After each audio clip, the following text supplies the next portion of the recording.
दिल्ली में कोरोना के केस बढ़ रहे हैं, मैंने पहले भी बताया था।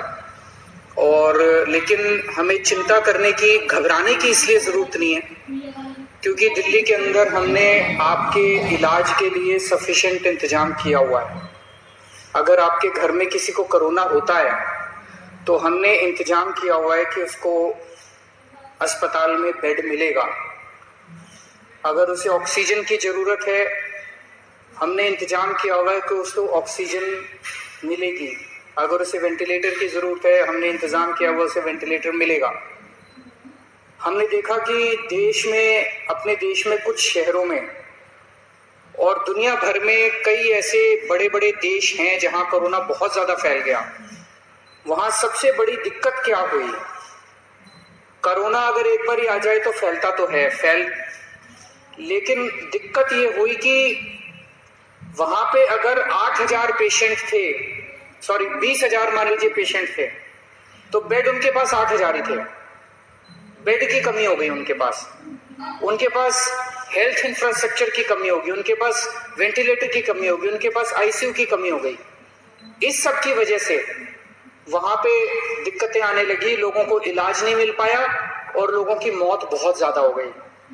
आज उस मामले में दिल्ली, जैसे मैं बार बार बोलता हूं कि हम कोरोना से 4 कदम आगे हैं, तो दिल्ली में हालांकि कोरोना के केस बढ़ रहे हैं, लेकिन हमने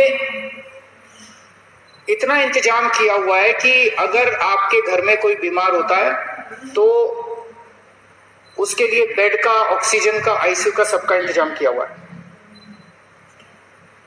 एक तरफ तो मैं कहता हूं कि हमने आपके लिए इंतजाम किया हुआ है, बेड की कोई कमी नहीं है। हम कहते हैं कि ऑक्सीजन की कोई कमी नहीं है, वेंटिलेटर की कोई कमी नहीं है, आईसीयू की कोई कमी नहीं है। दूसरी तरफ कई बार लोगों के फोन आते हैं, लोगों के मैसेज आते हैं, जी मैं दर दर भटक रहा हूं, मेरे को बेड नहीं मिल रहा, मैं इस अस्पताल में गया, फिर इस अस्पताल में गया, फिर इस अस्पताल में गया, मुझे बेड नहीं मिल रहा। तो इंफॉर्मेशन का गैप है।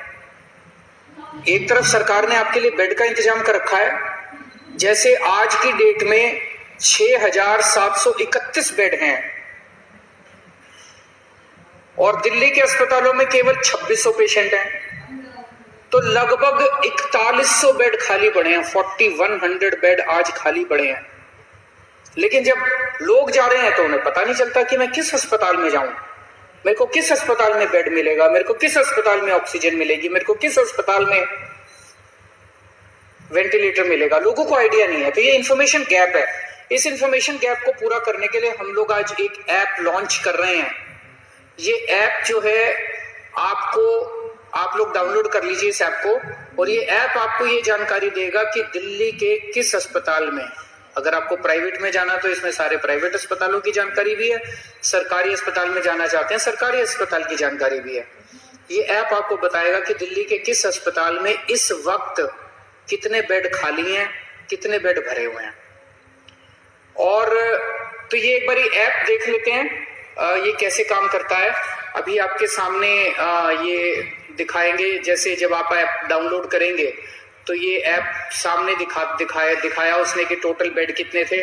फिर उस पर जब आप क्लिक करते हैं तो ये एक अस्पताल की डिटेल आ रही है, एक एक अस्पताल के आगे के कितने बेड खाली हैं, कितने टोटल बेड हैं, कितने बेड भरे हुए हैं। जैसे अभी 6,731 बेड टोटल हैं, उसमें से 2,819 भरे हुए हैं और 3,912 खाली हैं।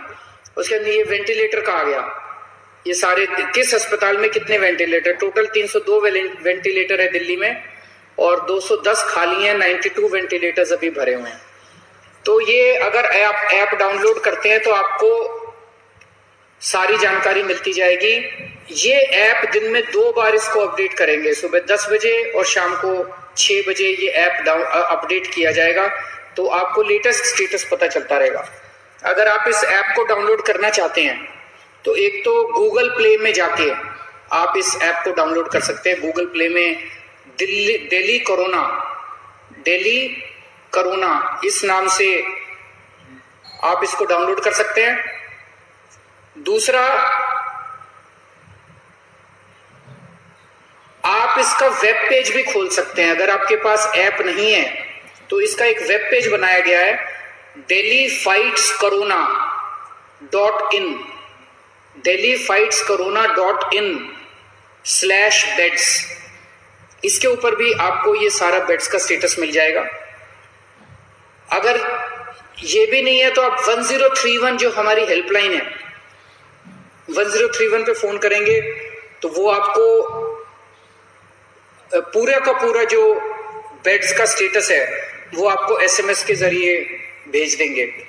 और या आप इस नंबर पे, अगर आप व्हाट्सएप नंबर है 8800007722, इस नंबर से भी आप इस ऐप को डाउनलोड कर सकते हैं। आपने ऐप से डाउनलोड कर लिया, आपने ऐप डाउनलोड कर लिया, आपको पता चला कि इस अस्पताल के अंदर इतने बेड खाली हैं। आप उस अस्पताल में गए, ऐप में लिखा है कि इतने बेड खाली हैं, आप उस अस्पताल में गए, अस्पताल ने आपके जाने के बाद आपको एडमिशन देने से मना कर दिया, फिर आप क्या करेंगे? इसका हमने पूरा इंतजाम किया है। आप 1031 पे, वहीं अस्पताल के रिसेप्शन पे बैठ के 1031 पे फोन करना और 1031 पे आप बताना कि मैं अस्पताल में हूं, ऐप में लिखा हुआ है इसके अस्पताल खाली हैं, ये मुझे एडमिशन नहीं दे रहे। 1031 पे तुरंत हमारे स्पेशल सेक्रेटरी हेल्थ के पास फोन पहुंचेगा और वो स्पेशल सेक्रेटरी हेल्थ उस अस्पताल से बात करके आपको ऑन द स्पॉट मौके पे बेड दिलवाएंगे। इसका पूरा इंतजाम किया हुआ है। लेकिन एक चीज का ख्याल रखना, जैसा मैं बार बार बोल रहा हूं, आज दिल्ली के अंदर 20,000 से ज्यादा केस हो गए, लेकिन केवल 2600 लोगों को अस्पताल में एडमिट होने की जरूरत पड़ी। आज की डेट में भी 6-7 हजार लोग अपने घरों के अंदर इलाज कर रहे हैं, उनको अस्पताल आने की जरूरत नहीं है। अगर सब लोग अस्पतालों में आने लग गए तो अस्पताल भर जाएंगे। ये मैनेजमेंट करना बहुत जरूरी है।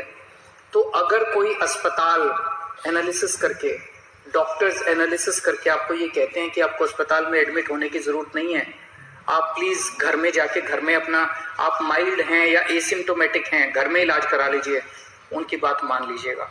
वहां पे आप जबरदस्ती मत कीजिएगा कि बेड आपको दिया जाए। डॉक्टर्स अगर कहते हैं कि आपकी बीमारी सीवियर नहीं है, आपका घर में इलाज हो सकता है, आप घर में इलाज कर लीजिए। और घर में जब जाएंगे तो चिंता मत करना, हमने एक टीम लगाई है, वो दिन में 2 बार 3 बार आपसे बात करेगी, आपके परिवार वालों से बात करेगी, और अगर आप घर में सीरियस हो जाते हैं तो फिर आपके लिए बेड का इंतजाम करते हैं। तो सब लोग, मुझे लगता है कि ये जो इन्फॉर्मेशन गैप था, जो बहुत बड़ा गैप था, वो खत्म हो जाएगा। आपको क्लिक ऑफ द बटन पे पता चल जाएगा कि किस अस्पताल के अंदर कितने बेड हैं और आपको अब बेड की चिंता करने की जरूरत नहीं है।